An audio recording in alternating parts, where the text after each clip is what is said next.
discussed what is meant by friction, types of friction, and given their examples in day-to-day life.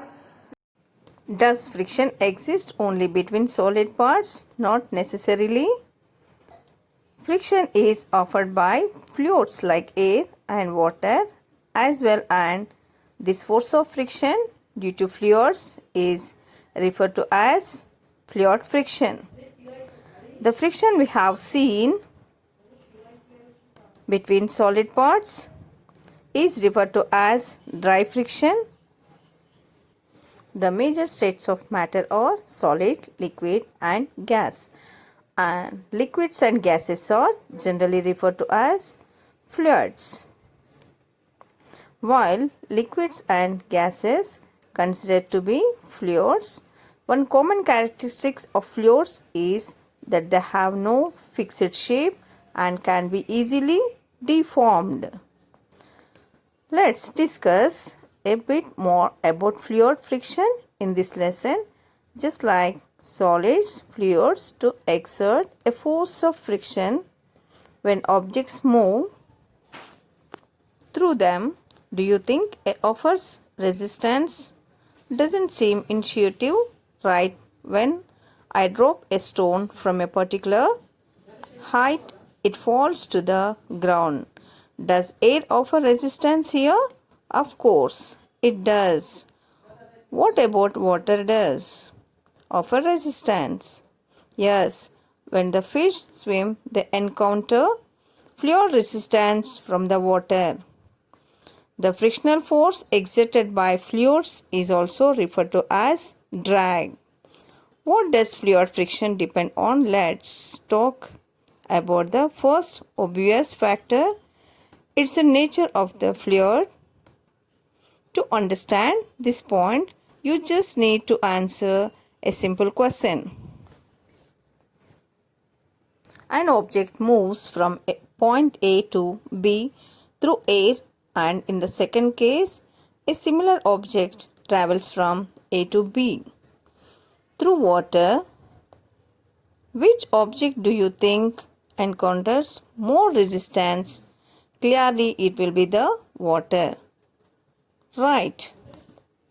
Yes, more the thickness of the fluid, greater will be the frictional force acting on an object which moves through it. There's a term which describes a fluid's resistance to flow. It's called viscosity. So here we can say that the water is more viscous than air. Higher the viscosity, more will be the sense offered by that fluid. Honey is more viscous than water, which is why it offers more friction than water. That was the first factor affecting fluid friction, the nature of the fluid. Can you think of any other factor? Another factor is the speed with which the object is traveling. Higher the speed of the object moving through a fluid, greater will be the frictional force acting on it.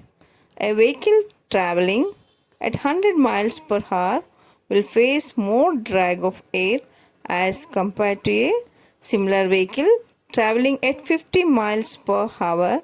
Apart from the nature of the fluid and the speed with which the object is traveling is there any other factor on which fluid friction depends on? Yes, it also depends on the shape of the object, and it's really important that we understand this factor well. Have you ever thought about why aeroplanes are shaped like this? It could just have been a rectangular box flying in the air. How have the fish evolved to be shaped like this way? Why are the ships designed to be given the shape? There's a reason for all this. They are given a strip to minimize the fluid friction. The shape of the aeroplane, if you notice, is like that of a bird.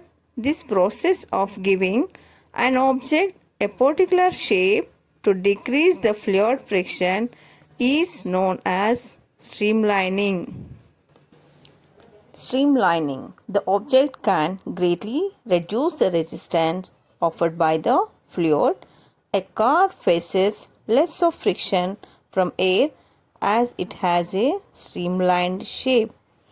A bus, on the other hand, will face more air friction as it doesn't have a streamlined shape.